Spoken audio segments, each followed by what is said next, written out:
je suis très heureuse de vous retrouver ce soir sur l'antenne d'Europe 1 pour ces 2 heures de direct, pour vous exprimer sur tout ce qui vous touche, vous affecte ou vous rend heureux.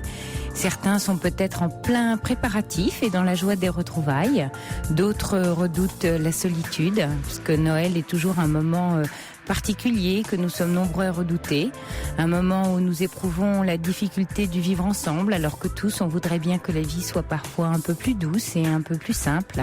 C'est donc le moment idéal pour partager avec nous toutes vos émotions, même les plus contradictoires. Vous pouvez nous appeler au 39 21. Vous serez accueillis au standard ce soir par la gentillesse d'Assiba, sous l'œil attentif de Romain qui réalise cette émission. On parle de vous, on croise nos vies, on échange autour des questions que vous vous posez. Je suis là pour vous écouter, vous soutenir, vous orienter, vous aider aussi à y voir plus clair.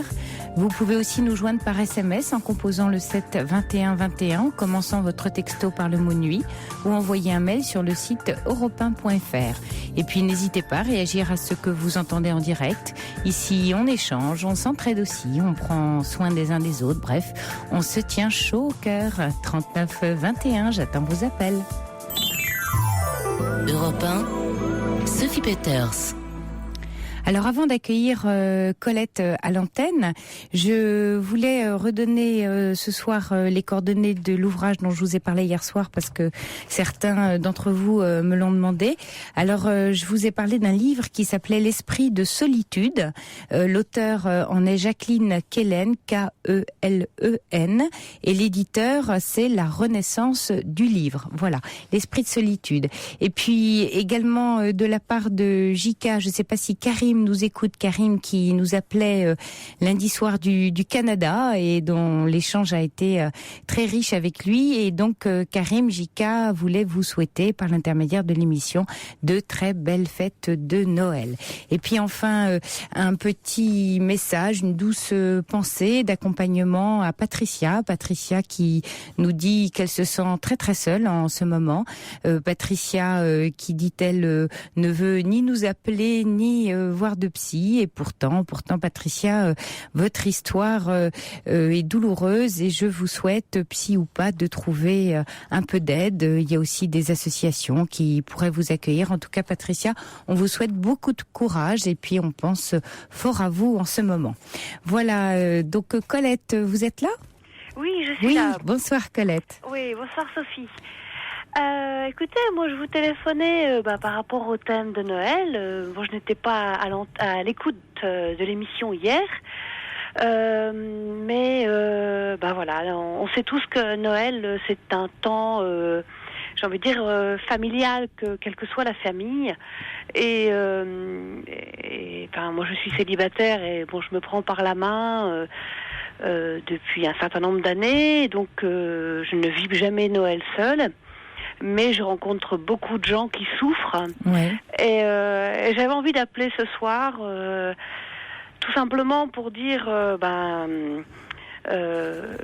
pensons les uns aux autres. Tiens, il y a une tante. Tiens, il y a une personne. On croit qu'elle a de la famille, et puis c'est la grosse dispute dans la famille, et qu'en conséquence la personne va être seule. Et c'est un peu un appel tout simple pour dire. C'est vraiment le soir où il faut inviter les gens, quoi.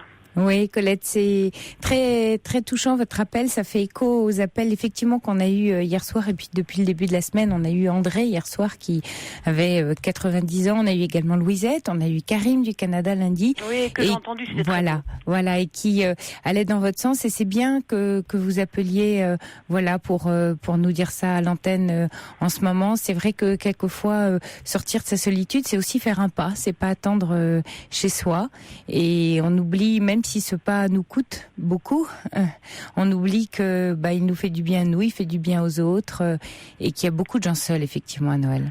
Ouais, et c'est dramatique. C'est dramatique. Là, j'entendais des inconnus avec qui je marchais. J'entendais quelqu'un qui a mis fin à ses jours le soir de Noël, et puis les autres, ils ont plus que ça à porter, quoi. Alors ça, c'est la situation dramatique de dramatique. Mais bon, il y a des choses beaucoup moins lourdes, mais qui sont quand même de la souffrance, où il y a des gens hypertoniques et on croit qu'ils sont vachement bien, et c'est pas vrai, parce que eux aussi, ils ont besoin qu'on leur prenne la main de temps à autre. Et Enfin, je crois qu'on a tous besoin qu'on nous prenne la main. On en a tous besoin, oui, c'est ça, Colette. Qu'on soit, qu'on ait l'air ou pas costaud, pas costaud, on a tous besoin, oui. Voilà, qu'on ait de l'argent, qu'on n'en ait pas. Enfin, moi, je veux dire, les cadeaux, ça met entièrement, c'est toujours c'est de la tendresse qui est partagée. Mais c'est le signe de la tendresse. Ce qui est premier, c'est la tendresse. C'est le symbole du don. Oui. Alors le don, ça peut être une pomme, comme racontait Louisette hier, d'un SDF qui a étendu une pomme à un petit garçon, et puis ça peut être également, un cadeau, peu importe. Mais vous avez raison, c'est le don. Enfin voilà, donc j'avais envie d'appeler en disant mais faisons attention les uns aux autres. Voilà, on peut même dire tiens, tu fais quoi le soir de Noël? Et puis si l'autre il dit je fais rien, l'inviter quoi, tout simplement.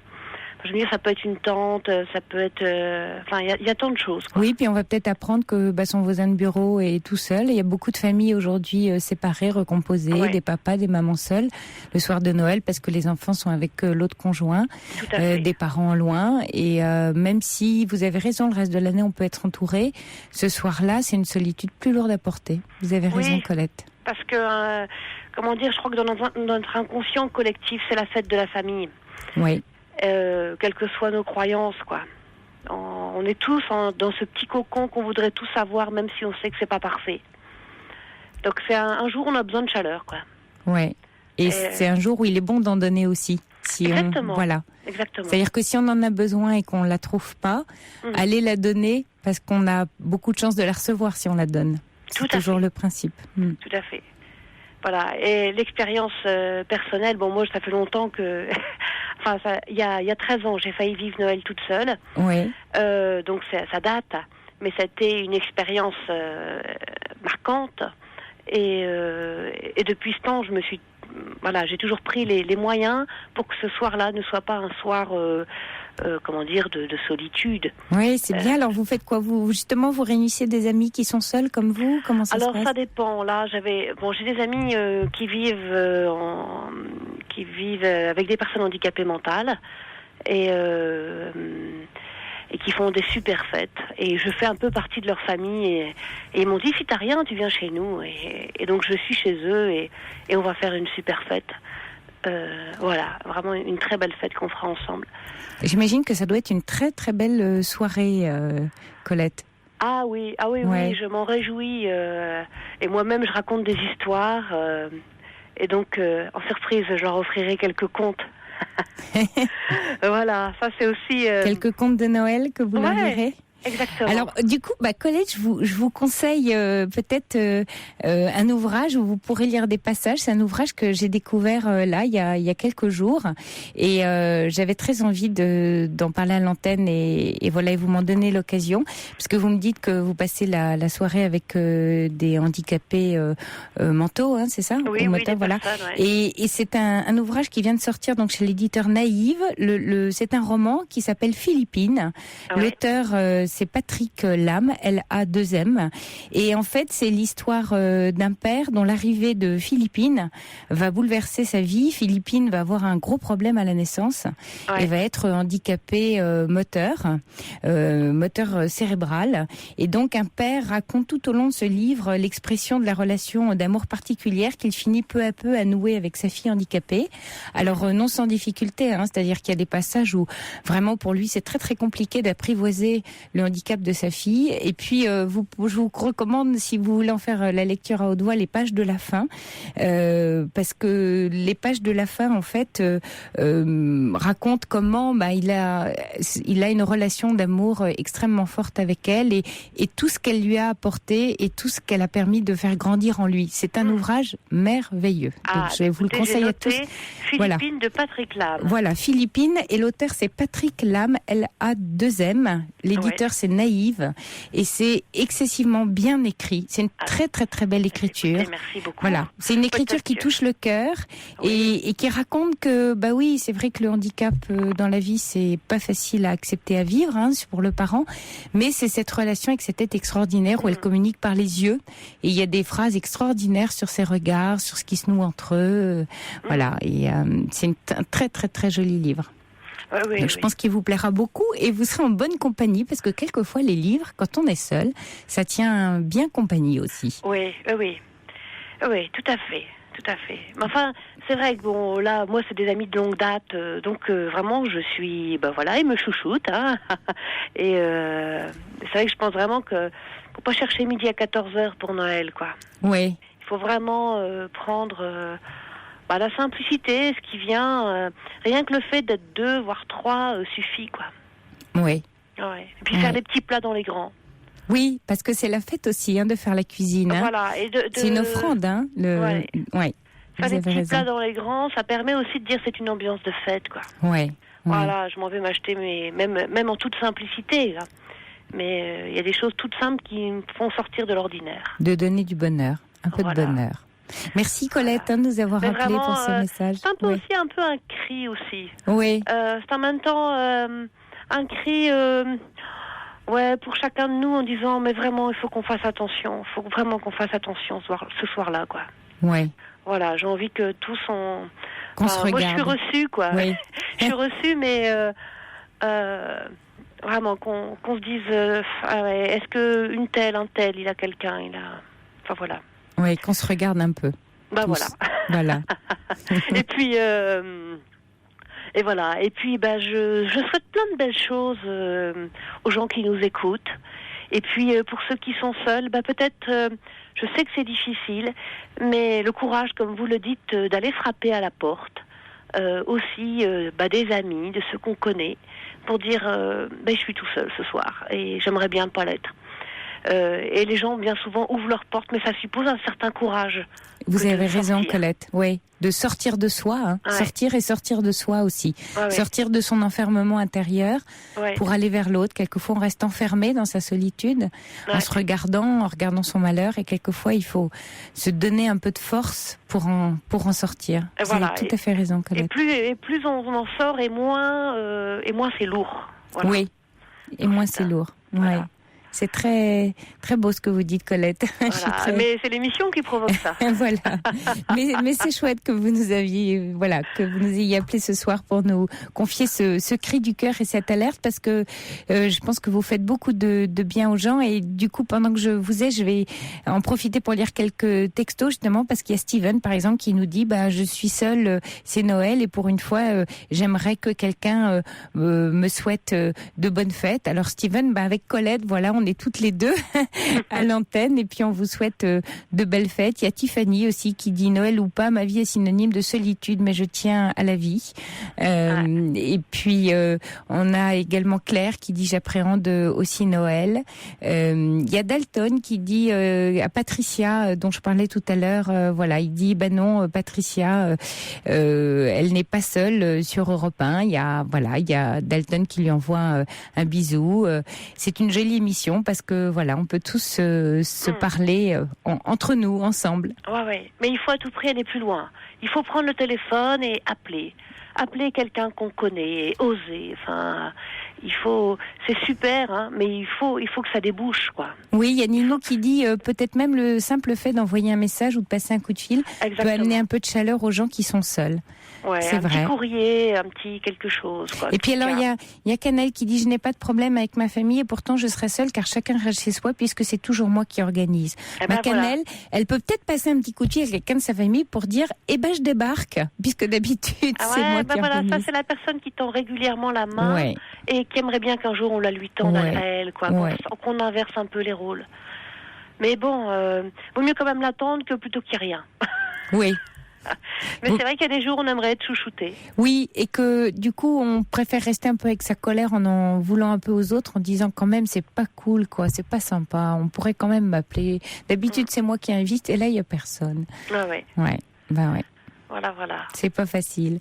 Merci Colette. Bon, Merci. Sophie, belle soirée, parce que moi je m'en vais dans les bras de Morphée, là, parce que ça m'appelle très fort. Oui. Je vous souhaite une bonne nuit, une douce nuit, plein de jolis rêves. Et puis, moi, je serai là le soir de Noël, mais bien entourée avec les auditeurs. Ouais. Oui, mais c'est formidable. Je suis ravie de faire cette grande chaîne. D'accord. Très beau Noël à vous, Colette. Oui, merci. Peut-être que je encore, rappellerai pour vous raconter une histoire. Avec plaisir. Mais pas forcément le 24, parce que je serais vraiment prise, quoi. Oui, d'accord. Mais peut-être que je rappellerai c'est une bonne pour idée. Oser vous raconter une histoire. Oui, une belle histoire. Exactement. C'est une très bonne idée, Colette. Voilà. Vous êtes la bienvenue. Ok, merci. Allez, bonne nuit. Au revoir, Colette. Au revoir. Sophie Peters, jusqu'à 1h sur Europe 1.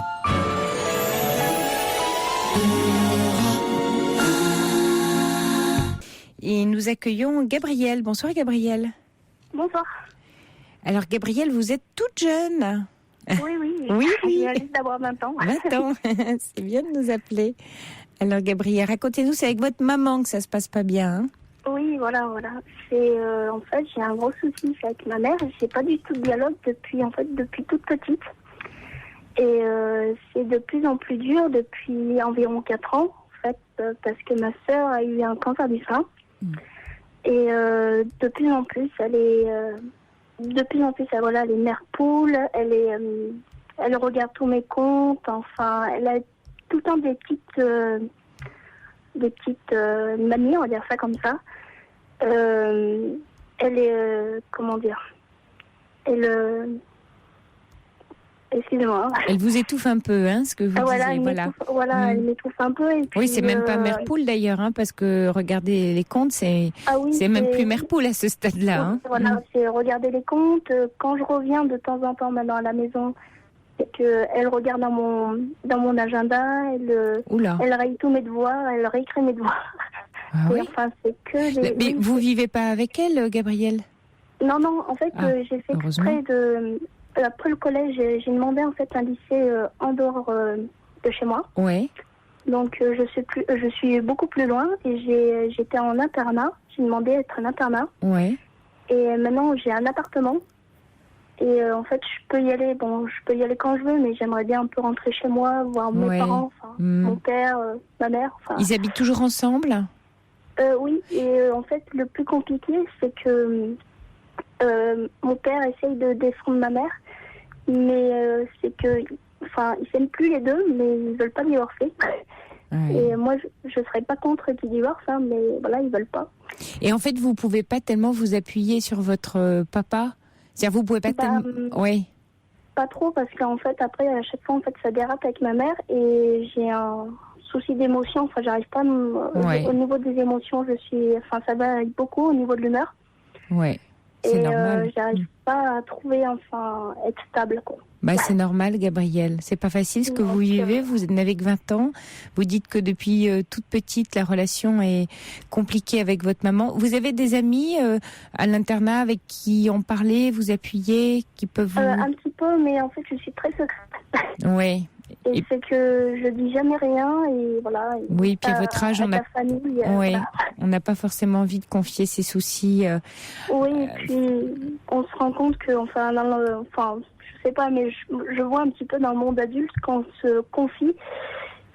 D'accord, ils comprennent bien les adultes, mais il y a une petite part de lâcheté parce que ils veulent pas trop en parler ou au niveau entre adultes. Oui, vous avez raison. Et Gabrielle, est-ce que vous avez pu dire ce que vous me dites là un peu à votre mère en disant écoute, tu m'étouffes, pourquoi tu regardes mes comptes, pourquoi tu regardes mes devoirs, moi je suis contente de rentrer à la maison, je suis contente d'être avec vous, mais là, trop c'est trop. Vous avez pu avoir cette conversation avec elle?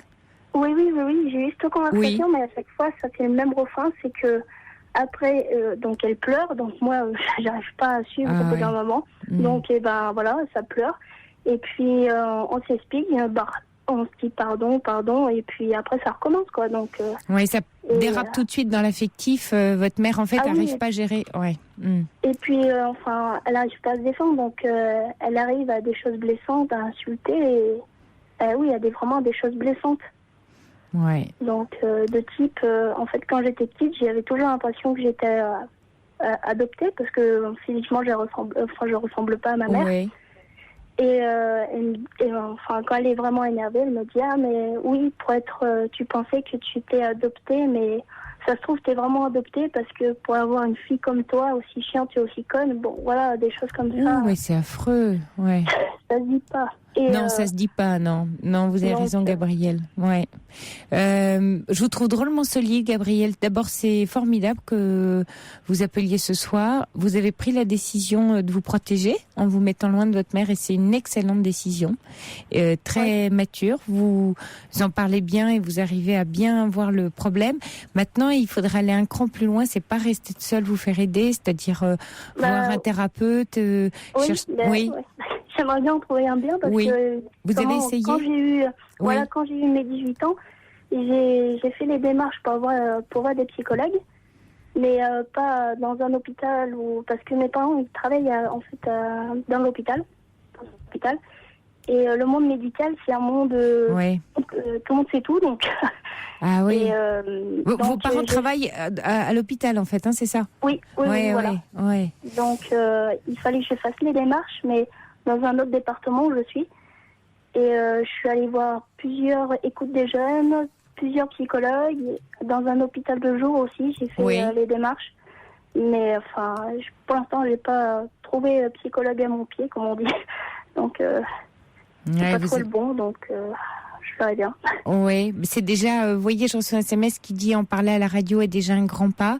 Et puis il y a petite Lily qui dit vous êtes très courageuse, Gabrielle. Parlez-en à vos amis ou bien consultez un psychologue pour en parler. Cela vous fera sûrement du bien. Mais ça, vous y avez pensé effectivement. Mais peut-être aussi, Gabrielle, il y a des ouvrages qui peuvent vous aider sur la relation mère-fille, parent-enfant. Vous voyez, aller à la Fnac un peu farfouiller. Vous voyez, pour prendre de l'assurance par rapport à ce que vous ressentez, ce que vous vivez, parce que je sens bien que vous êtes très juste, vous voyez, dans vos propos, et que l'enfant, dans l'histoire, c'est votre mère. Mais ça, c'est souvent le cas. Vous voyez, vous avez grandi finalement plus vite que votre maman, ce qui n'empêche pas que vous auriez eu besoin d'une maman. Donc la vraie maman continue de vous manquer. Forcément, et ce qui provoque chez vous beaucoup de souffrance. Et puis en même temps, quand vous confrontez votre maman, elle se comporte comme une petite fille et en plus agressive envers vous, ce qui est totalement destructeur.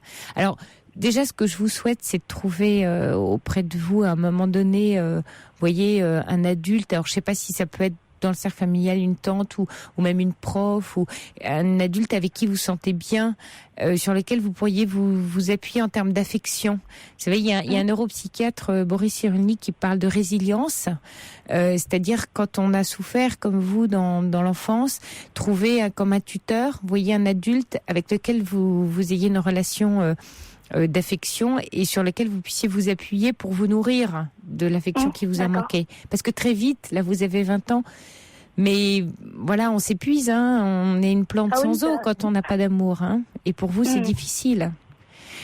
Donc il y a déjà ça, et puis d'autre part, oui, il y a presque un deuil. C'est compliqué de nouer une relation là avec votre maman parce que visiblement elle en est pas capable. Avec ce que vous me racontez. Vous voyez, même quand vous retournez chez vous, le papa non plus, j'ai pas l'impression qu'il soit très...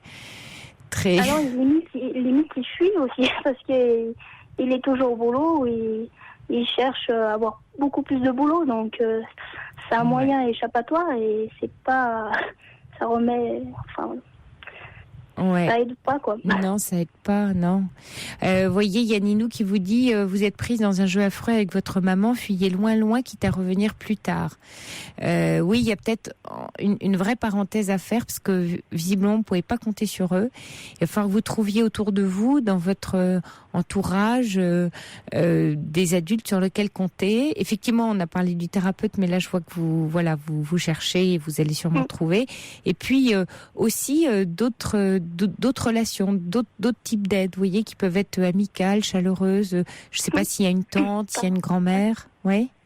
D'accord, ouais. Vous avez une tante, une grand-mère, quelqu'un avec qui vous entendez bien, vous voyez, plus âgé que vous? Ouais. Plus âgé, oui, 2 ans d'écart, mais oui. Oui, pourquoi pas, si elle est... Vous voyez, vous nourrir parce que là, c'est voilà, à 20 ans, manquer d'affection comme vous en manquez. En tout cas, moi, au moins là, à la radio, je peux vous dire, moi, tout ce que j'entends, vous êtes une jeune fille extra. Vous vous exprimez formidablement bien. Vous êtes claire. Vous voyez les choses avec beaucoup de distance. Vous voyez, vous n'êtes pas confuse quand vous me racontez votre histoire. Donc ça, c'est un signe que vous êtes grande déjà pour 20 ans.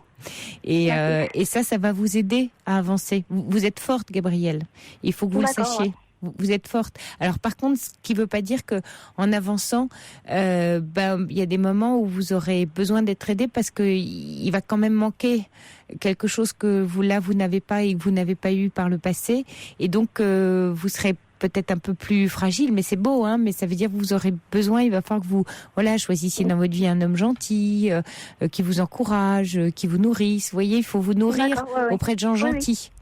Parce que c'est ça dont vous avez besoin vraiment, Gabrielle. Après toutes les horreurs que vous avez entendues, vous avez le droit maintenant d'avoir autour de vous des gens gentils, affectueux. Et choisissez-les bien. Faites-vous confiance. Je pense aussi, il faut que je l'accepte aussi parce que pour l'instant, je me débrouillais tout le temps toute seule. Donc aussi, c'est... Oui, parce que on a tendance à attendre, c'est-à-dire que voilà, vous avez 20 ans et vous dites mais elle va peut-être encore changer, il va y avoir un miracle, un jour elle va m'accueillir à bras ouverts, elle va me dire qu'elle m'aime, que je suis formidable. Là c'est non, Là c'est la saturation, non, j'ai donné plusieurs fois des chances, je suis partie 4 mois de chez moi pour revenir pour pas avoir un bonjour et juste une insulte, voilà. Donc pour l'instant, voilà, c'était juste pour avoir un peu des commentaires, aussi des avis. Et et moi aussi, de mon côté, je fais un peu la part des choses. Par exemple, par rapport à mes comptes, là, je suis allée voir, j'ai fait des oppositions, que maintenant que c'est moi et il y a quelqu'un d'autre qui regarde aussi. Enfin, des choses comme ça au niveau de la distance. Pour pas qu'elle se mêle de vos affaires, oui, c'est bien. Ah oui, non, mais là, les comptes, non, c'est quand même gros. Oui, c'est gros. Oui, donc... c'est très intime, là, vous voyez, pour le coup. Oui. Ah oui, non, mais à la limite, faire attention que je dépense pas trop au niveau, par exemple, tout ce qui est carte bleue et en enlever parce que je vais m'acheter et tenter d'être acheter quelque chose, donc elle m'enlève des sous sur ma carte bleue, enfin, tout un trafic, je pense, imaginable, quoi. Et voilà, quoi. Oui, puis en plus, elle vous fait pas confiance, elle vous vole d'une certaine manière. Voilà, Il y a Petite Whisky qui vous dit « Je vous trouve très courageuse pour votre âge, prenez votre mal en patience ». Et puis Doudou qui dit « Il existe des dames bénévoles dans les services hospitaliers ». Là, peut-être, effectivement, mais comme vous dites, tout le monde se connaît, c'est peut-être pas facile pour vous. Sinon, j'irais dans un autre département ou dans une autre ville. Mais bon, Oui.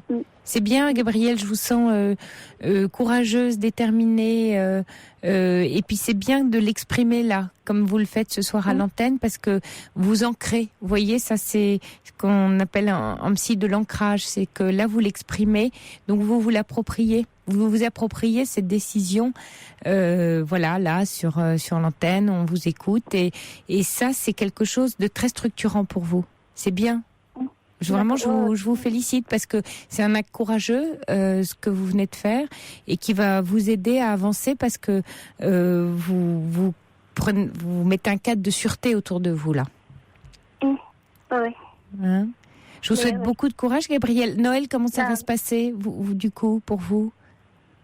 Vous allez être avec vos parents à Noël, le soir de Noël? Enfin, moi, il y en a qui préfèrent être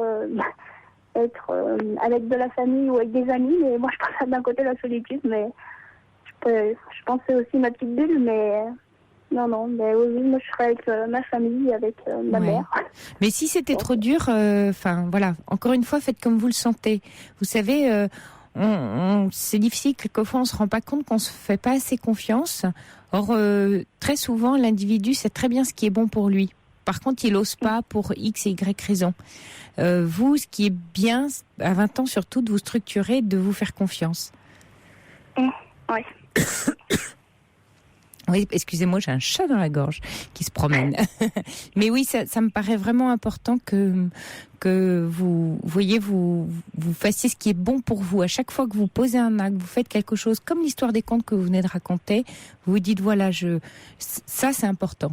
Ça c'est important et c'est comme ça que je veux le faire. Ouais, d'accord.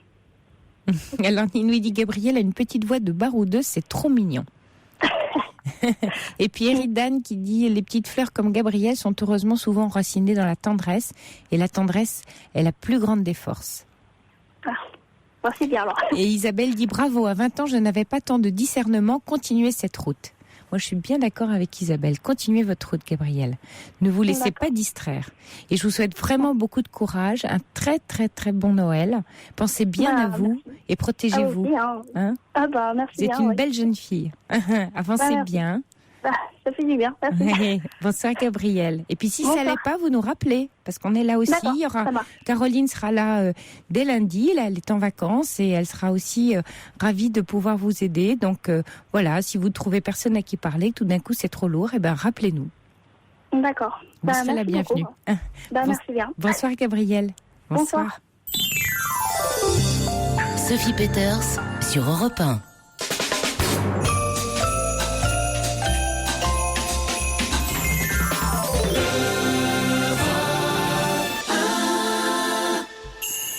Bonsoir Sacha. Allô ? Oui. Oui, il est là Sacha. Oui, bonsoir Sacha. Oui. Voilà, écoutez, moi je vous appelle ce soir parce que j'ai des sentiments qui sont très forts pour mon ex-femme en fait, pour mon ex-concubine, et ça fait 3 semaines maintenant qu'elle m'a quitté. Et aujourd'hui, je sais toujours pas pourquoi. Enfin, je comprends pas. Je suis assez perdu en fait dans cette rupture. Et en fait, si je vous appelle, c'est pour avoir des conseils. Avoir soit des avis de. Et qui a quitté l'autre ? Comment ça s'est passé ? Figurez-vous qu'en fait, ça fait 8 ans, bientôt 9 ans qu'on aurait dû être ensemble. J'ai 30 ans, elle a 27 ans. Donc vous étiez ensemble depuis 8 ans ? Exactement. Oui, d'accord. Oui. Depuis 8 ans. Et en fait, c'est une année très particulière en fait, parce que j'ai ouvert ma société cette année. Pas de vacances, je la laissais faire ce qu'elle voulait, comme ça a toujours existé dans notre couple, où elle a eu l'occasion de partir en vacances toute seule avec ses amis et autres. Et pendant les grandes vacances, en fait, elle a eu une révélation. Une révélation pendant le mois d'août où elle est partie avec une amie à elle et il s'est trouvé qu'elle a eu des sentiments pour une autre personne.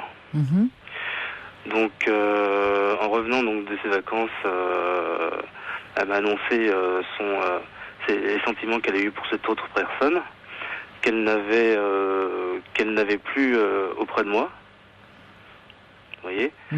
Et en fait, la façon dont elle me l'a dit a été très très très dure. C'est que elle me l'a annoncé comme si c'était normal et que j'allais bien le prendre en fait. Ah oui, pour elle avait déjà tourné la page. Alors à ce moment-là, je ne sais pas si elle avait déjà tourné la page. C'était une remise en question et elle voulait m'en parler pour essayer de voir qu'est-ce qui n'allait pas dans notre couple en fait. Donc on en a parlé, forcément le ton est monté, moi je n'ai pas compris puisque moi je suis en 8 ans, moi je n'ai eu aucun doute en fait. Donc j'ai pas pu me mettre dans sa position en fait, si vous voulez. Oui, parce que justement, c'est bien que vous en parlez. La question que j'ai à vous poser, c'est en 8 ans, elle a pas, ou même là où dans les derniers mois, elle n'a pas exprimé des choses qui lui allaient pas dans votre relation. Alors c'est depuis qu'elle a eu justement cette aventure. Exactement. Oui. Même pas une aventure. Enfin c'était pendant les vacances. Oui, c'était pendant les vacances où vous savez. Elle a eu un flash, mais il s'est rien passé. Exactement. Exactement. Donc. Elle dit que c'est ça qui lui a fait prendre conscience de ce qui allait pas. Exactement. Voilà. Et donc là, ça nous a permis de faire de dialoguer et de faire un point qu'on n'avait jamais fait auparavant. Et finalement, pour arriver à ce que on ne sache pas exactement ce qui va pas. C'est-à-dire, on a discuté, on a essayé de savoir pourquoi, parce que bon, pendant 1 an, moi, je me suis laissé aller quand même. Mhm. Je m'occupais pas d'elle comme elle le voulait. Ouais. Des petites attentions, je faisais pas d'efforts pour lui plaire, et ainsi de suite. Oui. Puisque j'étais omnubilé, concentré sur ma société. Ah, les femmes sont très exigeantes, mon pauvre Sacha. Et puis c'est vrai que quand on lance une nouvelle société, on n'a pas forcément la tête. Oui, c'est pas facile. Ça, je comprends. Ouais. Voilà. Et mais ça, voilà. vous avez pu lui expliquer. Je lançais ma société. Voilà, Ah oui, j'avais. tout à fait. Ouais. Oui. Vous aviez des raisons aussi de pas être très disponible. J'avais des excuses, si vous voulez. Voilà. J'avais des excuses.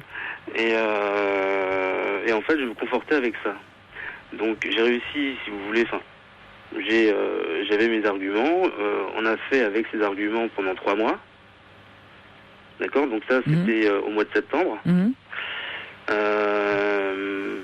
Mon anniversaire est passé au mois d'octobre. Tout s'est bien passé. Elle a tout organisé, m'a fait une belle surprise. Et puis le 24 novembre, donc même pas un mois après, elle m'annonce la rupture définitive. Et sans aucune, c'est même pas une deuxième chance, rien du tout. C'est la rupture totale. Et vous lui avez provoqué pour lui demander. Exactement. Oui. Ouais, et tout à fait. Et qu'est-ce qu'elle a dit? Eh bien, elle m'a dit que c'était fini, qu'elle voulait plus jouer le jeu, qu'elle n'avait plus de sentiments pour moi, qu'elle n'était plus du tout attirée par moi, et voilà, quoi. Ça a été aussi catégorique. Et vous, aujourd'hui, ça, c'était donc en novembre. Là, Exactement. vous parlez plus, vous voyez plus depuis un mois? Eh bien, moi, j'ai essayé plusieurs fois, on s'est eu au téléphone suite à cette rupture. Donc elle est partie, en fait, on a un appartement en commun. Et donc elle a déménagé, elle est partie chez ses parents. Et moi, ça m'a permis pendant une petite semaine de faire le point sur moi-même. Bon, ça a été un petit peu dur, puisque à chaque fois, j'étais toujours obligé de l'appeler comme si c'était rien passé, en fait. Je voulais pas admettre qu'il y ait rupture. Ouais. Vous voyez. Donc en fait, elle m'avait demandé déjà auparavant, donc depuis ce flash avec cette personne, de contacter un psychologue de couple. Ah oui, alors justement, j'allais vous en parler. Oui. Donc c'est ce que j'ai fait. On a rencontré donc ce psychologue. Et là, le psychologue, dès la première séance, m'a cassé. Ah. Dès la première séance. Le psychologue a pris un parti. Alors, elle nous a écoutés. Ouais. Elle nous a écoutés. Je lui ai expliqué que j'étais très franchement amoureux de ma femme, que je comprenais pas pourquoi elle prenait la décision de cette rupture, que elle disait que c'était pas de ma faute, que c'était elle, que même elle ne comprenait pas, mais elle avait l'impression que c'était le moment de partir, de connaître d'autres aventures en fait. Et donc au bout d'une demi-heure, elle nous a écoutés et elle s'est mise dans la position, je sais pas, c'est l'impression que j'ai eue, oui. qu'elle s'est mise dans la position de mon ex-copine, en lui disant que vous ressentez un amour raisonné, qu'effectivement c'est fini et qu'il faut que Sacha fasse le deuil. Voilà. Donc si vous voulez, étant donné que je vais l'appeler Inès, elle-même ne sachant pas ce qu'elle ressentait pour moi, elle a pris au mot ce que la psychologue lui a dit et à partir de là, elle s'est renfermée. Elle était persuadée que ce que la psychologue lui avait dit, c'était parole d'évangile. Exactement. Ouais. Mais alors, Sacha, il y a juste un truc qui m'intrigue, c'est lequel des deux a souhaité aller voir thérapeute de couple? Celle qui l'a proposé en premier ou c'est vous? Celle qui l'a proposé en premier. Ah oui, alors là, vous voyez ça, c'est quand même un signe. Oui. Si elle l'a proposé, c'est que, elle n'était pas au clair avec ses sentiments pour vous, et 2, qu'elle avait un désir d'arranger les choses, parce si on est vraiment sûr de plus aimer la personne et qu'il n'y a plus rien à faire, on n'y va pas chez le thérapeute. Vous comprenez ? Ouais. Alors, de dire, moi, d'être d'accord et de vous entraîner pour avoir un thérapeute de couple, c'est dire, on a encore quelque chose, on a peut-être encore quelque chose à faire ensemble, peut-être que pas, hein, mais on a peut-être encore quelque chose à faire ensemble. En tout cas, moi, je ne suis pas claire avec mes sentiments et j'ai besoin qu'on soit côte à côte devant ce thérapeute pour comprendre ce qui se passe en moi. C'était ça, sa démarche, forcément. Ce qui est, effectivement, je trouve, pour un thérapeute, un premier rendez-vous, de dire, bah voilà, monsieur, madame vous aime plus, au revoir monsieur. Exactement. C'est un peu ça. Non, c'était ça. C'est un peu particulier. Alors, est-ce que vous avez, peut-être que vous pourriez, alors je sais pas, lui dire, écoute, c'est toi qui as procédé le thérapeute de couple, c'est bien que tu te posais des questions. Moi, j'étais d'accord pour y aller.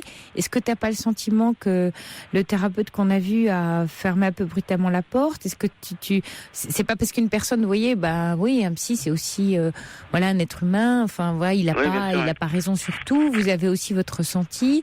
C'est quand même un peu dommage, surtout que, vous voyez, même si ça doit s'arrêter, même si c'est fini, ça a au moins la vertu de pouvoir se dire les choses. Si vous êtes d'accord pour y aller, ce qui est bien, c'est que ça vous permet de parler ensemble et de comprendre si ça doit s'arrêter, pourquoi ça s'arrête, et si ça repart, pourquoi ça repart, vous voyez. Mais au moins, ça met des mots, ça permet de fluidifier, de se dire les choses. Parce que si, là, on est dans la violence entre vous, le silence, c'est la violence. Dans un couple, le silence, c'est la violence. Ah, c'est vrai. Quand on peut plus se parler dans un couple, on en arrive à un stade de violence extrême parce que tout est rentré. Or, des sentiments, on en a forcément quand on a une histoire longue avec quelqu'un. Alors, en fait, on avait du dialogue. Enfin, on dialoguait très, très, très facilement jusqu'à ce que j'entreprenne, en fait. Et le moment où je suis rentré dans le concret avec ma société, eh bien, tout d'un coup, là, j'ai plus cette même facilité à rentrer en dialogue avec elle, en fait. Pourquoi ? Parce que c'est une fille qui est extrêmement brillante, a réussi très bien dans son métier. Et moi, je réussissais très bien dans mon métier aussi auparavant. Avant, j'étais commercial. Et je réussissais très bien dans ce domaine-là. Et là, j'apprends un nouveau métier, si vous voulez. Donc, c'était un désir pour moi d'entreprendre. Ouais, c'est courageux, super. Ouais. Et voilà, c'était quelque chose que je voulais faire depuis très longtemps. Ouais. Et c'était des ambitions, en fait, depuis qu'on s'est rencontrés, c'était des choses qu'on voulait faire depuis qu'on s'est rencontrés, en fait. Hein. On avait des ambitions, des objectifs communs, et on voulait y arriver ensemble. Donc, une fois que j'ai ouvert donc ma société, là, j'ai eu l'impression que voilà, qu'il fallait pas que je la déçoive, en fait. Et je restais muet sur les écueils que je rencontrais, en fait. Et à partir de là, eh bien... et du coup, vous êtes un peu enfermé, il y a eu moins de partage. Exactement. Là, je comprends. Exactement. Ou alors, si je partageais... Ce qui est très humain en même temps, vous culpabilisez pas, parce que oui, vous avez pas voulu perdre la face, et donc si vous partagiez, c'était les succès, mais pas les problèmes. Les problèmes aussi, et justement, c'est... En fait, si vous voulez, je la sollicitais uniquement par souci financier, en fait. Oui. Alors, je partageais les succès aussi, j'étais content de partager ça avec elle, mais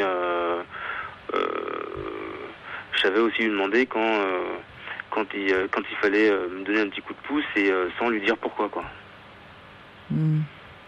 Et ça c'est intéressant, vous voyez, parce que là, la distance que vous avez en ce moment, enfin, la solitude que vous avez, vous comprenez mieux l'histoire, vous voyez, vous êtes capable de dire, bah voilà, peut-être que là, donc vous avez... Je vous dis ça, c'est parce qu'en fait, depuis le jour de la rupture et ma remise en question, j'ai décidé d'aller voir un coach. Ah, extra, ouais. D'aller voir un coach de vie. Ouais. Mais ça, c'est uniquement professionnel, en fait. Ouais. Parce que, effectivement, il m'a fait comprendre que je m'asseyais sur mes acquis, que j'étais que quelqu'un qui voulait aller de l'avant, mais qui tout simplement était un peu feignant, quoi. Voilà. Feignant quand on monte une boîte, ouais, je sais pas. Ça me paraît étonnant. Voilà. Ouais. Et donc, tout ça pour dire qu'en fait, émotionnellement, j'y suis pas arrivé, en fait, avec Inès. Et et en même temps, ce que le coach m'a reproché, mais les choses sur lesquelles je devais m'améliorer, c'est ce que me reproche Inès. Ah, ça c'est intéressant là. Oui. Donc là vous avez une porte d'accès pour à travailler. Exactement. Donc vous voyez là, Sacha, c'est bien là ce que vous dites. D'un côté, vous avez des éléments à travailler. De l'autre, moi, je vous encourage quand même à aller revoir votre Inès et à essayer de retirer au clair cette séance de thérapie de couple malheureusement avortée, et puis d'essayer de reprendre un dialogue, justement parce que vous a dit le coach. D'accord, Sacha ? D'accord, très bien. Oui, merci de nous avoir rappelés. Hein. Merci Sophie. Voilà, Merci. bonne fête de Noël. Au revoir, Bonne soirée. Sacha. Au revoir.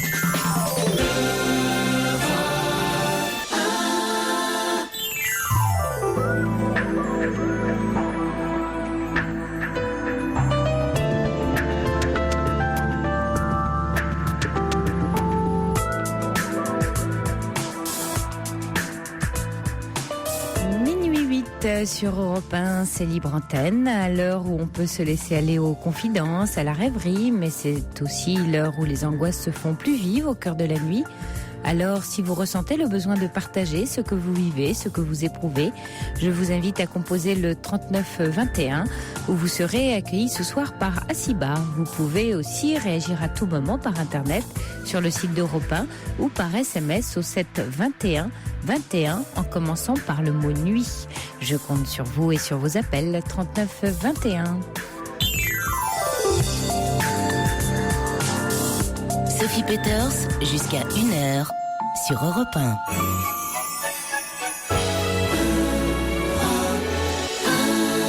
Et puis, avant d'accueillir Michael, j'ai quelques réactions pour vous, Sacha, si vous nous écoutez encore. Il y a Eridan qui vous dit « La colère est souvent la seule issue de secours d'un amour qui a mal mais qui refuse de mourir. La compagne de Sacha l'aime sans doute encore à tous les temps, sauf au présent. Tout ne semble pas perdu. » Oui, c'est joli et je suis assez d'accord avec Eridan. Quelquefois, effectivement, la colère s'exprime, mais ça ne veut pas dire effectivement qu'on n'aime plus. Et puis il y a Cathy qui vous dit « Sacha, peut-être vous reproche-t-elle une sorte d'inertie ?» En tout cas, c'est vrai que vous nous disiez juste avant le journal que vous aviez des pistes avec votre coach et ça peut être bien effectivement de l'écouter. Et puis j'en profite pour saluer Olivier le patrouilleur qui ne se lève pas de bonne heure demain matin et qui nous écoute ce soir en direct et pas en podcast. Merci Olivier pour votre bonjour que je transmets à toute l'équipe. Et puis Ornella qui nous souhaite aussi un joyeux Noël, nous dit qu'elle va passer un très très joli Noël avec son mari et son bébé de 7 mois et que ça sera magnifique parce que les années passées, elle passait Noël seule en pleurant. Et formidable Ornella, merci pour votre message et puis vous illustrez très bien que la vie est faite de hauts et de bas, de passages quelquefois un peu douloureux, puis très heureusement de passages beaucoup plus joyeux. Voilà, alors on accueille Mickaël. Vous êtes là Mickaël ? Oui, bonsoir Oui, Sophie. bonsoir Mickaël. Bonsoir. Alors Mickaël, vous vouliez nous parler de votre histoire de couple ? Oui, donc pour commencer, alors là ça fait 2 ans et demi que je suis en cours de divorce. J'ai un petit garçon qui vient d'avoir 5 ans, qui a eu 5 ans au mois de novembre, et puis qui se trouve au milieu de ce divorce justement. Moi, pour la raison pour laquelle j'ai voulu passer à l'antenne, c'est pour expliquer en fait qu'il y a quelque chose qui me tombe dessus là, c'est la période de Noël. Ouais. Et c'est très très difficile parce que en fait jamais j'aurais pensé vivre un truc comme ça. En fait, c'est ce que je vivais quand j'étais plus jeune. Mes parents ont divorcé quand j'étais petit. Et j'ai voulu tout faire dans ma vie pour pas reproduire ça. Oui, c'est à mon souvent fils. le cas. Oui. Voilà. Et justement, c'est l'inverse qui s'est produit.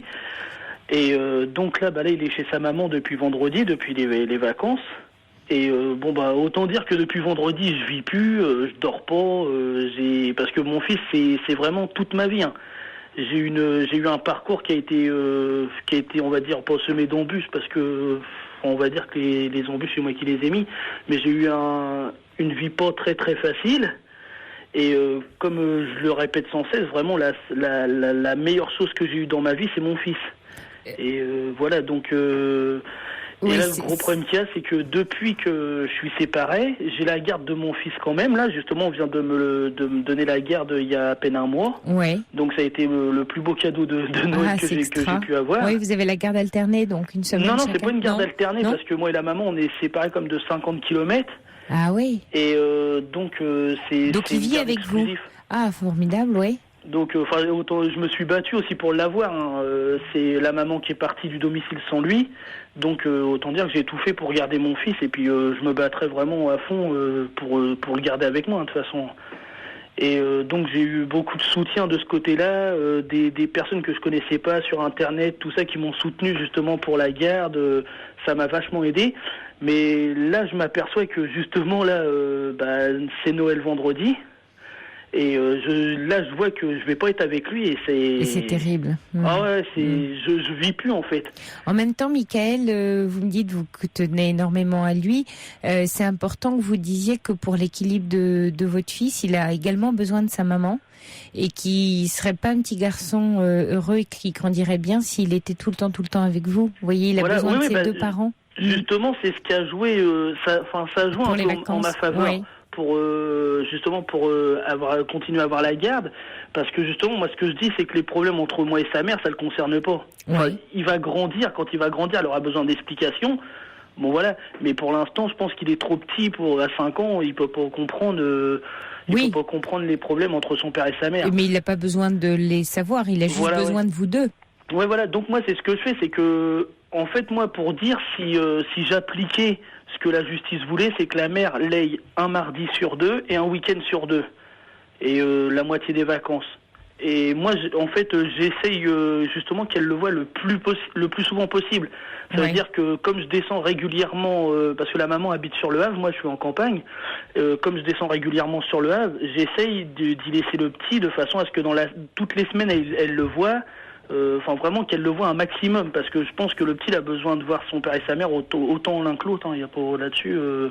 Je vais jamais m'opposer à ça. Hein. D'accord, ouais. Par contre, ce qu'il a là, vous êtes confronté en fait à une forme de deuil, hein, parce que ce qui est terrible dans le cadre du divorce, c'est que tout d'un coup, on n'a plus son enfant au quotidien finalement. On est obligé de partager le temps avec l'autre, donc il y a ces moments de solitude terrible où on se retrouve chez soi, dans son univers, sans son enfant qui faisait avant partie du quotidien. Ouais, ça c'est vraiment atroce. Mais aussi ce qu'il y a, c'est que justement, comme j'expliquais, le problème qui se passe aussi, c'est que avant, j'étais pas quelqu'un de timide. J'étais vachement ouvert, même aller voir des copines, tout ça, des filles dans la rue, ça me faisait pas peur du tout. Je pensais, voilà. Et là, depuis qu'en fait que je suis séparé, que je vis avec mon petit garçon, j'ai fait un blocage. Et ce qui fait que j'ai éloigné pas mal de gens de ma vie. Et alors d'aujourd'hui, là, je vis en pleine campagne. Je vois, par exemple, j'ai l'exemple ce soir. Là, je suis tout seul chez moi. Je regarde la télé, je suis tout seul, je vous écoute en même temps et voilà, j'essaie de faire plusieurs choses en même temps pour pas y penser, mais je sais pas pourquoi, j'arrive plus à aller vers les femmes, quelque chose, je sais pas pourquoi. Parce que vous êtes centré totalement sur votre fils, Michael. Ouais, oui, justement. Le problème, pour moi, c'est pas un problème. Un petit peu dans le sens où votre fils, il a besoin d'un père qui ait sa vie d'homme également. C'est important pour lui, c'est-à-dire que mais en même temps, c'est quelque chose d'assez classique qu'on fait en disant, je donne tout à mon enfant, mon temps, mais en fait, un enfant a besoin d'avoir un parent qui soit pas exclusif avec lui, parce que il a besoin d'avoir cette confiance dans la vie que son père, sa mère, existent aussi en dehors de lui. Et qu'un parent qui veut tout donner et n'exister que par lui, ça peut être très vite étouffant pour un enfant. Il a besoin de sentir un père qui voit des amis, à sa vie, à sa vie d'homme, d'adulte, qui soit un espace. Sinon, il va avoir le sentiment de devoir vous prendre en charge très vite. Parce que vous serez tellement liés, ce sera tellement fusionnel qu'il va se dire, papa a trop besoin de moi, je peux pas laisser papa. Parce que si je ne suis pas là, papa n'est rien sans moi. Donc très vite, il peut se sentir en charge de votre bonheur, de votre équilibre, de votre morale. Et ça c'est trop lourd pour lui. C'est ce que pour moi c'est exactement ça. C'est en fait, je me dis, comme là par exemple, quand j'attendais la réponse du tribunal pour savoir si mon fils restait avec moi, parce que je l'ai depuis qu'il a 2 ans et demi. Et Donc je me disais, si je le perds, je sais pas ce que je vais devenir. Je sais que, en fait, je pensais sans penser, mais j'arrêtais pas. Pendant presque un mois, ça a été invivable. Oui, mais là, c'est un peu différent. C'est-à-dire que vous étiez dans la bagarre et vous sentiez, enfin, la maman était partie, avait abandonné, donc vous sentiez légitime pour vous en occuper. Vous avez gagné, entre guillemets, cette bataille-là. Maintenant, il faut vous apaiser par rapport à ça. C'est-à-dire que justement, maintenant, mais effectivement, c'est court, hein, vous me dites que c'est récent, hein, le fait que vous ayez la garde. Mais maintenant que vous savez que vous avez la garde, vous êtes donc rassuré. Il faut que vous arriviez à passer à autre chose, à n'être plus dans cette bagarre de « il est à moi, je dois le garder ». Vous voyez, peut-être que ça, c'est pas encore apaisé. Vous avez dû tellement vous battre que ce sentiment a pris toute la place. Alors, c'est peut-être normal que là, vous viviez une période de transition, puis vous allez très vite comprendre qu'il va falloir que vous développiez votre vie à vous, avec des rencontres, avec des amis, avec des activités. Mais c'est pareil, vous savez, en fait, parce que en fait, Oujouy, c'est un petit village. Oui. Et donc mon fils, où ce qu'il est scolarisé, c'est pareil. La dernière fois, je parlais avec la maîtresse, a demandé à me voir, parce que c'est pareil, un truc tout bête. Moi, je m'en rendais pas compte. C'est que je veux faire plaisir à mon fils, et moi, le voir être content, pour moi, je suis heureux en fait de voir mon fils content, voilà. Et en fait, j'ai pris l'habitude d'y acheter un petit cadeau quasiment tous les jours. Ah, ouais. Et elle vous a dit, c'est pas terrible, la maîtresse. Voilà, et elle m'a dit, justement, en ce moment, on le tient plus. Elle me dit, tous les jours, il vient à l'école, il nous dit, papa, il m'a acheté ça, papa, il m'a acheté ça. Mais moi, en fait, je fais pas ça en mal. Non, mais bien pour sûr. moi, je veux voir mon fils heureux. Oui, mais il y a d'autres façons de le rendre heureux, Mickaël. Et en étant heureux vous-même, et ça c'est très important ce que je vous dis, en étant heureux vous-même, vous le rendrez heureux. Ce qui rend vraiment heureux un enfant, c'est que son parent, son père, sa mère, soit bien bien dans sa vie, bien dans sa tête, heureux de vivre. Et pas être complètement auto-centré sur lui, parce que ça va être beaucoup trop lourd. Il n'a que 5 ans. Il faut absolument que vous appreniez à développer une vie en dehors de lui, qui vous apporte plein d'autres choses, et ça va nourrir votre relation avec votre fils. Mais c'est ça que vous réalisez pas, c'est que la relation avec votre fils, elle se nourrit pas d'un cadeau, de tout ce que vous faites pour lui, elle se nourrit de tout ce dont vous voyez, vous allez chercher à l'extérieur de la relation, et vous apportez à l'intérieur.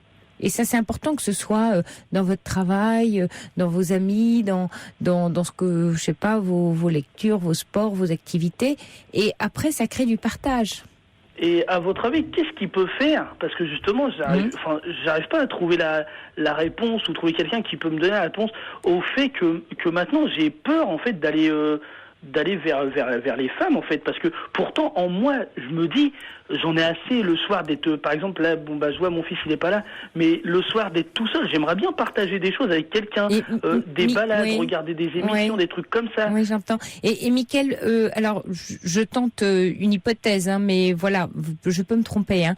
Est-ce que comme votre femme donc est partie, hein, a quitté, et que vous avez dû vous bagarrer donc pour regarder votre fils, est-ce que vous n'avez pas le sentiment inconscient, hein, c'est sans doute très inconscient, que faire entrer une femme dans votre vie, c'est une menace dans votre relation avec votre fils? Oui, justement, j'y pense aussi, parce que oui. C'est vrai que j'ai pris des habitudes avec lui. C'est vrai qu'il dort souvent avec moi. Oh là là, non, Mickaël. Oui, mais le pire, c'est que tout ça, je le sais que c'est pas bien. Oui. Je sais que c'est pas bien. Oui, mais vous avez trop besoin. Vous voyez, vous avez tellement besoin d'affection que vous en êtes à être très fusionnel avec votre fils. C'est pas à votre fils de vous lui en donnez, mais vous vous nourrissez d'affection avec les cadeaux, dormir avec, etc. Comme une fontaine, vous allez la tarir, la fontaine. Il faut absolument aller vous nourrir votre affection ailleurs. Et justement, effectivement, avec une femme ou avec des copains ou en faisant du sport, en faisant autre chose, mais ne restez pas dans cette exclusivité, parce que vous allez abîmer le lien en croyant bien faire, hein. Et c'est ça c'est compliqué là, peut-être, ce que je vous explique, ou un peu douloureux pour vous ce que je vous dis là, mais j'essaye de vous le dire avec le plus de bienveillance possible, parce que là vous allez vous blesser tous les deux, Et c'est dommage parce que bon, ça a l'air d'être plutôt bien parti, mais il faut que vous soyez plus prudent. C'est pas le fait que ce soit pas bien. Vous voyez, bien sûr, vous me dites, je sais que c'est pas bien, mais je le fais quand même. Bon, on fait tous des choses pas bien, dont on sait qu'il faudrait mieux qu'on fasse autrement. Bon, voilà, on n'est pas parfait, ça, évidemment. Je ne vous juge absolument pas. Simplement, je vous mets en garde sur le fait que il faut que vous alliez vous nourrir, vous faire du bien ailleurs, et que ce sera bon pour votre fils, que vous compreniez que c'est bon pour votre fils. C'est ça que vous devez piger. C'est comment Michael, en faisant des choses pour vous, des rencontres et peut-être même une femme, et si vous avez peur d'une femme, c'est que vous vous dites, elle va me séparer de mon fils. Ouais. Inconsciemment, c'est ça qui est en train de se passer. Donc vous les excluez de fait, quelle qu'elle soit. Ouais, parce que là, ça fait, comme je dis, c'est normal qu'au départ de la séparation, voilà, mais là, j'arrive sur la 3e année, et c'est vrai que... déjà, dans ma tête aussi, je me dis, quand on m'en parle, quand j'en parle avec ma sœur, que ça soit des choses comme ça, je me dis déjà, il faut que je trouve quelqu'un qui va accepter mon fils d'une. Ouais. De deux, moi, j'ai pris le choix de venir vivre en campagne, parce que j'ai grandi dans la ville, j'ai grandi dans des quartiers, je connais de ça, et voilà, et je voulais pas déjà que mon fils connaisse les mêmes galères que son père, donc ça a été des choix qu'on fait que je me suis dirigé vers la campagne. Ouais. Et mais c'est ça, c'est vraiment tout un choix parce que je me dis déjà il faut qu'elle accepte mon fils, tout ça. Mais avant ce passage-là déjà, je comprends pas pourquoi moi je sais pas, parce qu'avant j'allais automatiquement, même si c'était des filles que je connaissais pas, j'avais pas peur en fait. Mais là vous comprenez ce que je suis en train de vous dire, c'est que vous le faites pas parce que vous avez peur. Vous voyez, déjà vous êtes en train de me dire il faudrait qu'elle accepte mon fils, etc. Faites confiance à la vie, Michael. Arrêtez de tout essayer d'organiser. Vous voyez, vous dites voilà, j'ai fait tel choix parce que je voulais que ce soit comme ci, etc. Bon, très bien, partir à la campagne, ok, parce que mon fils, je veux qu'il grandisse comme ci, comme ça.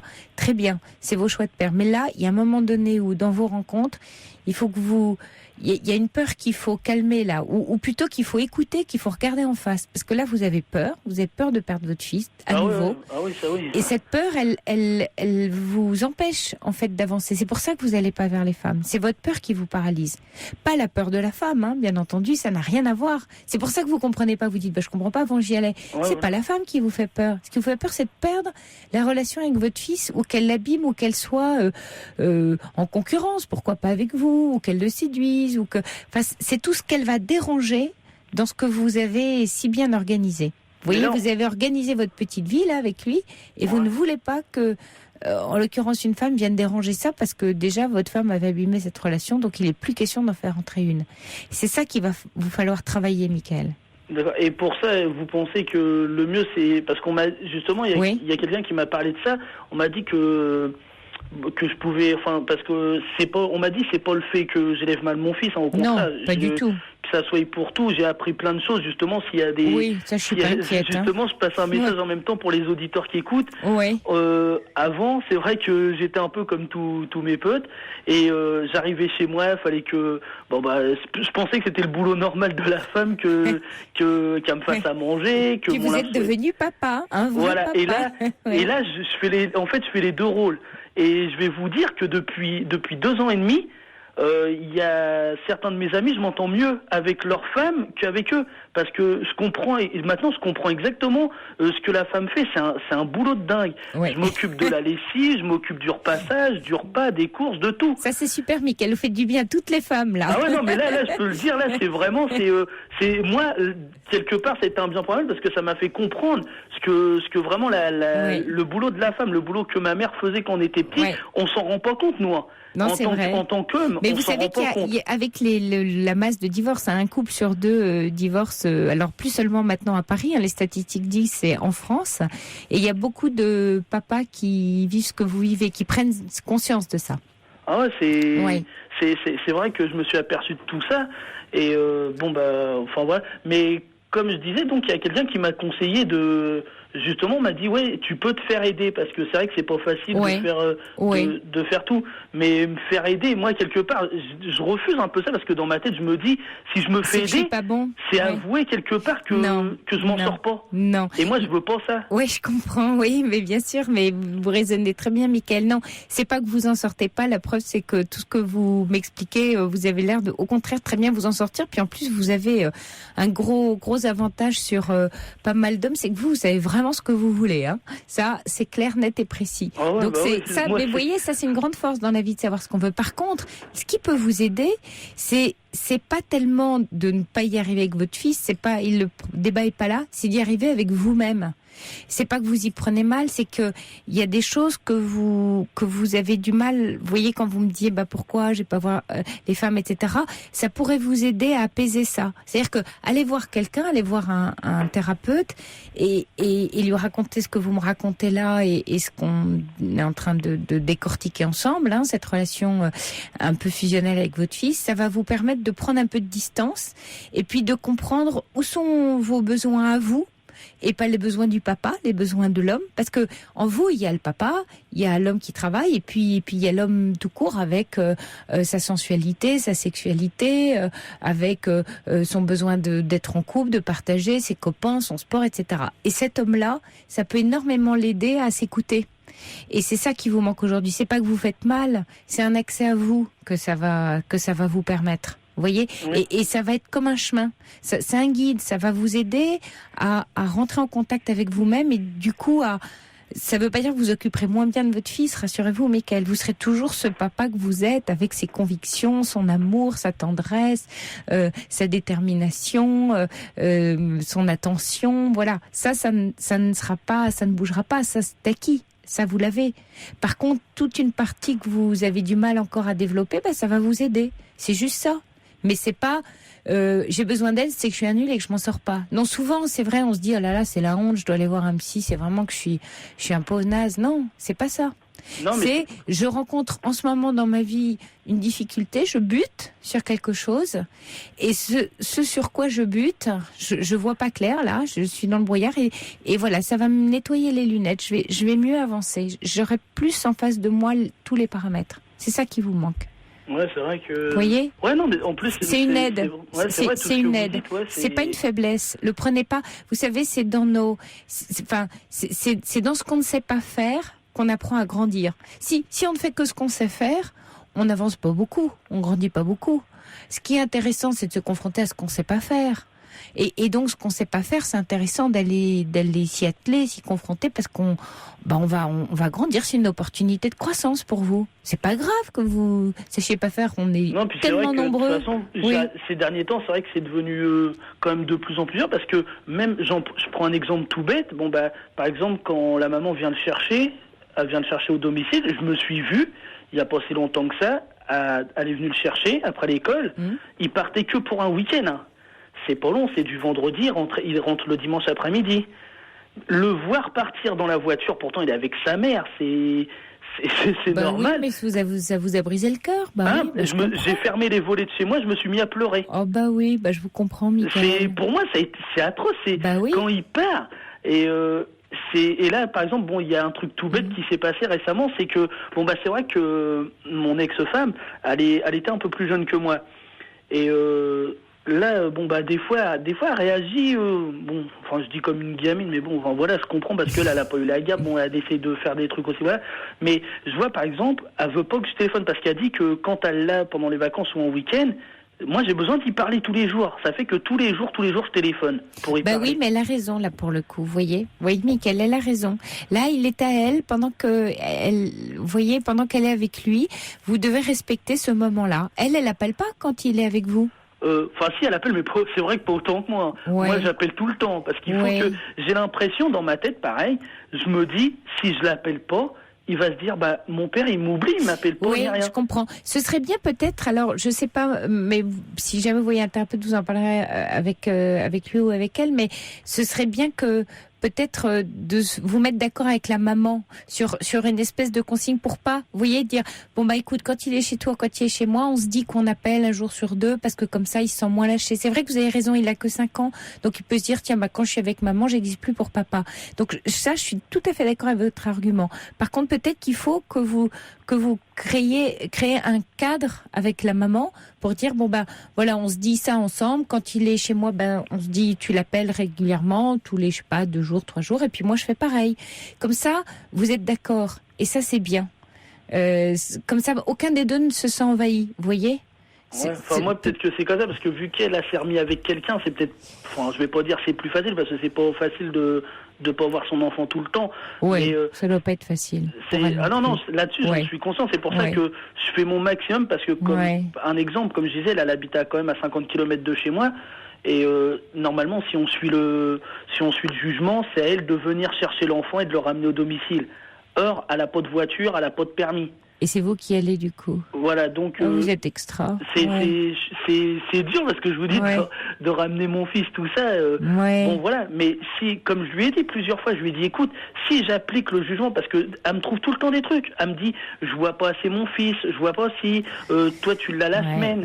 Mais moi je lui ai dit j'essaie de faire mon maximum pour que tu le vois vraiment. Donc ça fait que je me prends pas la tête à suivre le jugement. J'y apporte ou mon père et on vient le rechercher. Ça y évite parce que sinon elle doit prendre un car. Il y en a pour quasiment 2 heures de car. C'est bien. C'est pas vivable.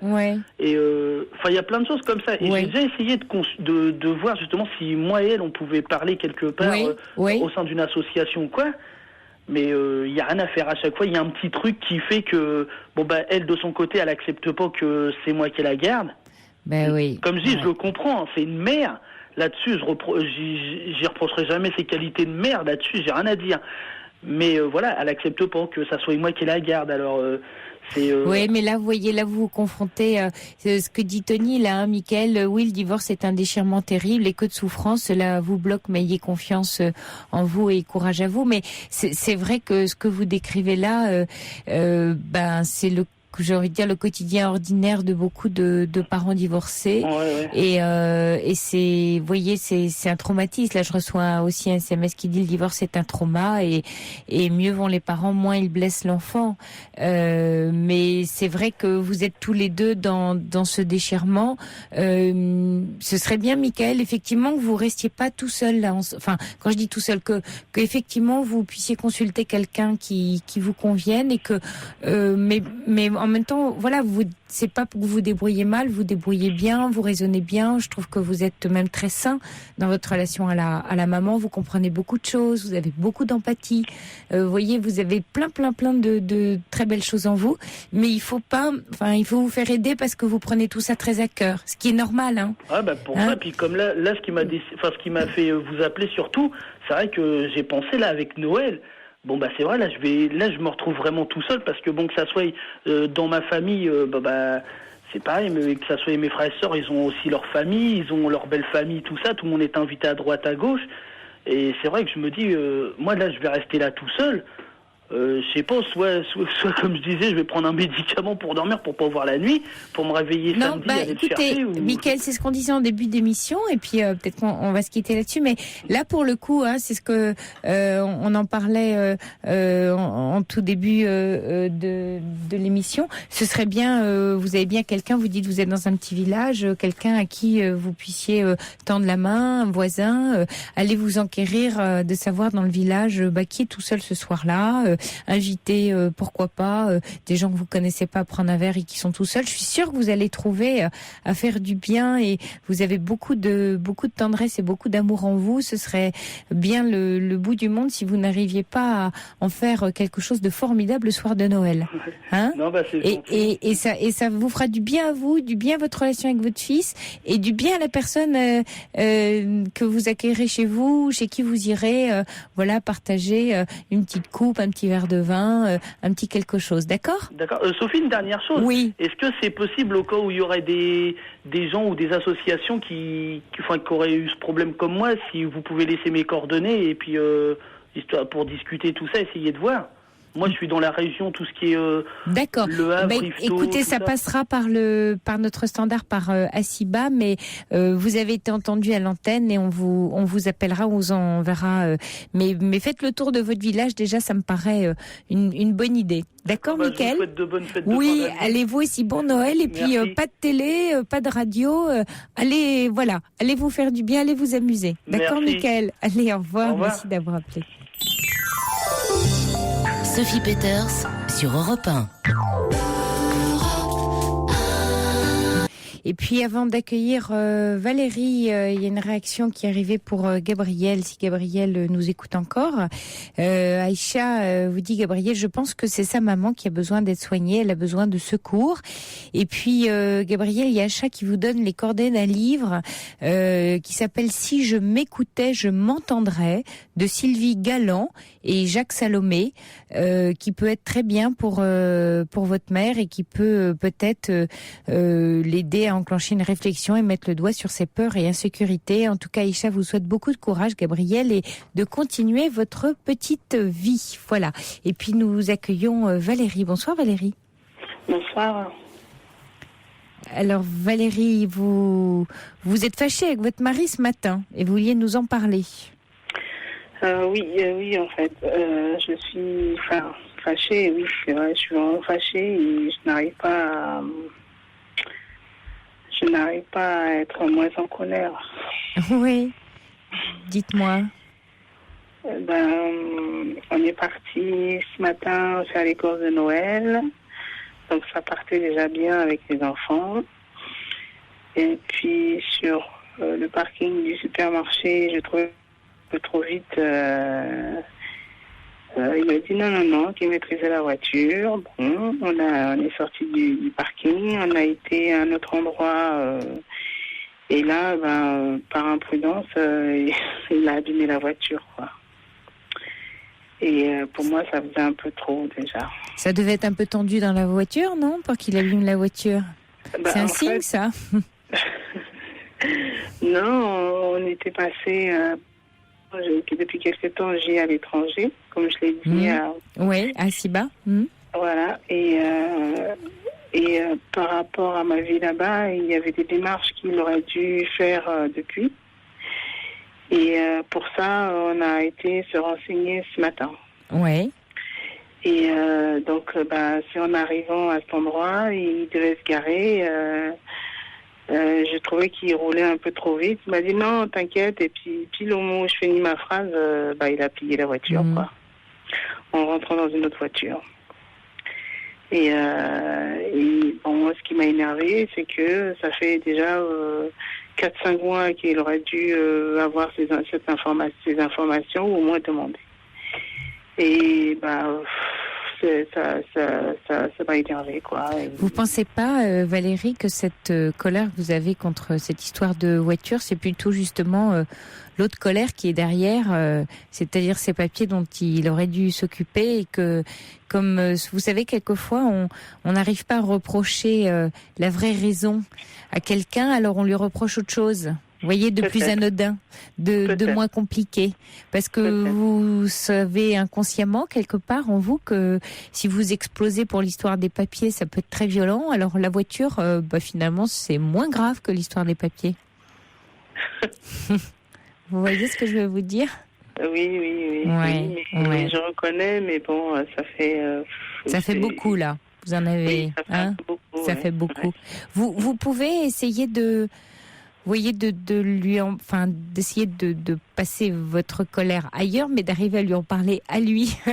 Quand je dis ça, je dis d'une certaine manière, je sais pas, aller donner un coup de pied dans n'importe quelle porte ou coussin, mais d'aller le voir et puis de le prendre entre quatre yeux et de lui dire, écoute, je supporte pas, là, il y avait des papiers, il y avait ceci, voilà, et là, c'est trop.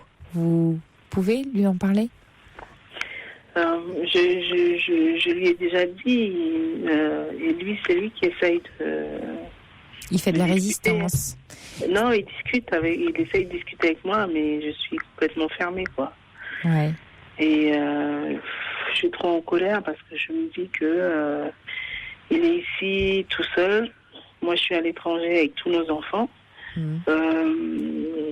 Comment quand je lui demande de faire une chose, je lui demande pas qu'il le fasse dans la semaine qui suit. Mais bon, ça fait quand même plusieurs mois et ça fait plein de choses comme ça, en fait. Donc, voilà, ça, en plus la voiture, plier la voiture, ça faisait trop, en fait.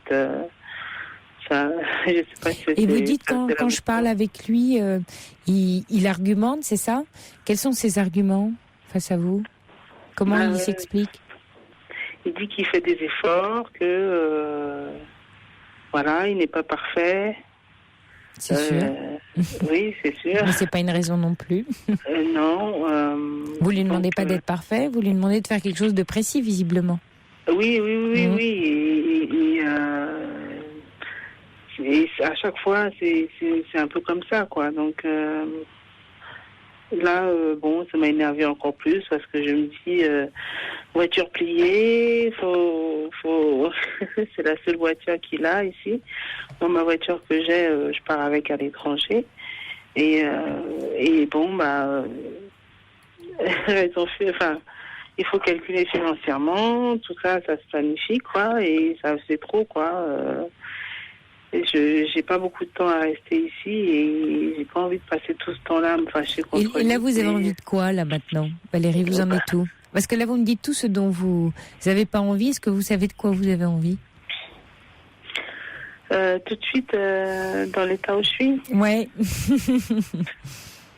J'ai envie de retourner à l'étranger avec mes enfants. Ouais. Vous l'avez assez vu, là, hein, on sent. Ouais, ça fait en fait, vous voulez pas trop lui parler, hein? Ouais. Non. Vous voulez plus discuter. Non. Pourquoi? Parce que vous pensez que rien ne changera? C'est ça, vous êtes trop déçu? C'est pas ça. Alors, je sais pas si c'est parce que je fais face à plein de frustrations, je sais pas. Ouais. Donc, ça fait un peu beaucoup, quoi. Et bon, là, aujourd'hui, j'ai essayé de me contenir par rapport aux enfants parce que j'ai mon fils qui a vu que j'étais pas très contente déjà dans la voiture. Donc il a essayé de me parler, j'ai essayé de lui répondre. Quand son papa me parlait, je répondais pas. On est arrivé à la maison, je me suis isolée. Il est venu pleurer disant que il voulait pas qu'on soit fâchés. J'ai dit que j'étais pas fâchée, mais j'étais fatiguée. Donc et puis depuis, j'ai pas pris les repas avec eux. Là, il est parti se coucher, il a laissé la lumière allumée pour me faire plaisir, mais je dormirai pas dans la chambre ce soir. Oui, vous êtes très en colère, là, Valérie. Il faut pas. Là, ce serait bien que vous restiez pas comme ça, que vous essayiez de la décortiquer un peu pour voir tout ce qu'il y a au fond de cette colère, parce que j'ai l'impression qu'il y a beaucoup de choses, vous voyez. Peut-être, oui. On reste centré sur la voiture, parce qu'en fait, la voiture vient comme un réceptacle, si vous voulez. Elle vient capter plein d'autres petites colères diffuses qui, j'ai l'impression, remontent à pas mal de temps et puis qui sont enchaînées. Puis tout d'un coup, là, le gros lot, c'est la voiture, quoi. Ouais. Mais il faudrait arriver à faire l'exercice, peut-être en étant seul, justement, cette nuit, à remonter, à décortiquer, de voir un peu, finalement, tous les griefs, tout ce qui fait que ça va pas, tout ce qui fait que vous supportez pas, et prendre une décision. C'est-à-dire que si vraiment cette relation ne vous va plus, essayez d'enclencher quelque chose, parce que là vous êtes en train de subir. Vous savez, on est en colère quand on subit. La colère, c'est souvent une émotion, un sentiment qui vient parce que trop c'est trop, on en a marre, la coupe est pleine, parce que avant on a subi une chose, puis deux, puis trois, puis on n'a rien dit, et puis encore une autre, puis on dit rien, puis alors là, à un moment donné, vous savez, c'est les gens qui finissent par engueuler son voisin de palier, parce que le matin, en fait, c'est avec sa femme qui s'est disputée, mais c'est le voisin qui prend parce qu'il n'arrive plus à dire. Donc, à un moment donné, il faut faire face. C'est-à-dire que il faudrait que vous sachiez, que vous remontiez l'histoire, la genèse, pour être un peu plus au clair avec vous-même. Et pour pas vous enfermer, parce que là, oui, vous dites, moi je vais rester dans mon coin, je dis plus rien, et puis on sent que votre colère vous enferme. Parce qu'elle est lourde, et puis que vous avez peur que ça explose. Il y a beaucoup de choses là dans votre sac. Il va falloir le poser, le trier, mettre à plat, éventuellement, oui, pourquoi pas avoir un thérapeute vous faire aider, mais dans l'immédiat là, juste dans l'immédiat de ce qui vient de se passer aujourd'hui, arriver à essayer de de rentrer en vous-même pour comprendre ce qui est en train de se passer. Et ce que vous ne voulez plus, et ce que vous voulez pour demain. Aujourd'hui, il y a des choses que vous ne voulez plus, qui vous vont plus, que vous n'arrivez pas à exprimer. Et il va falloir qu'elles s'expriment pour avancer. Et puis, quand vous allez pouvoir exprimer ça, ce que vous voulez va apparaître. Mais ce que vous voulez va pas apparaître tant qu'il reste tout ce sac de choses qui vous encombre. Vous comprenez, Valérie ? Oui, je comprends. Ouais. Et là, vous risquez de vous... Vous voyez, je vous sens une petite voix triste, abattue. Vous voyez, vous avez d'ailleurs... La colère, elle doit être très forte parce que vous n'avez pas la voix de quelqu'un en colère. Parce que quand quelqu'un est en colère et que sa voix monte, qu'il y a l'émotion dedans, elle est prête, elle est là, elle sort. Là, elle sort pas. Vous êtes abattu, totalement abattu, tellement la colère vous brise les ailes, tellement elle vous empêche de bouger. Du coup, on peut rentrer en dépression comme ça. Des gens très en colère, des grands dépressifs, sont des gens qui n'arrivent pas à exprimer leur colère. La colère, c'est une émotion très complexe qu'on ressent tous à des moments donnés de notre vie, mais quand elle n'arrive pas à trouver un canal d'expression, quand elle ne sort pas, elle finit par nous rendre dépressifs, elle nous brise notre énergie, parce qu'elle en prend tellement à l'intérieur que vous avez une petite voix lente, abattue, parce que vous tombez les armes là. Vous dites bon, ça sert à rien, j'y arrive pas quoi. Ouais. Et ça vous rend très très très très triste, parce que du coup on se sent démuni, on se sent nul, on sait plus quoi faire quoi. On devient malheureux parce que vous êtes autant malheureuse contre vous-même que contre lui. Vous voyez, les deux se mélangent. La colère que vous avez contre lui, mais la colère que vous avez contre vous-même de ne rien faire de cette colère. Et ça c'est compliqué. Ça c'est lourd. Donc Valérie, ne restez pas comme ça abattue, vous vous blessez là. Essayez de mettre à profit là cette nuit si vous êtes seule. Essayez de vider votre sac avec vous-même et puis essayez de poser petit à petit tout ce qui va pas. Laissez-le émerger, quitte à pleurer un bon coup, ça peut vous faire du bien. Ouais, je vous sens au bout là, Valérie. Je vous embrasse très fort, prenez soin de vous, soyez douce avec vous, ça va la calmer cette colère qui est là, et puis écoutez-la bien. Vous avez besoin de vous écouter là, Valérie, très fortement, et ne vous centrez plus sur lui. Vous voyez, Daisy dit, cette colère, si vous ne la sortez pas, elle va détruire votre couple, et vous-même, faites attention. Est-ce que vous ne lui en voulez pas de ne pas être avec vous à l'étranger? Est-ce que quand vous avez besoin de lui, il n'est pas là? Vous voyez, il y a plein de choses tout mélangé. Et puis Tony qui vous dit, Valérie, il faut laisser les choses à leur place, pas plus. Il faut vous parler, vous pardonner vraiment. Attention à la colère, c'est un piège dangereux. Je vous souhaite beaucoup de courage, Valérie. Je vous souhaite surtout une bonne nuit après la journée que vous avez passée. Je vous embrasse et prenez soin de vous. Ok, merci. Bonsoir, beaucoup. Valérie. Bonsoir. Europe 1, Sophie Peters.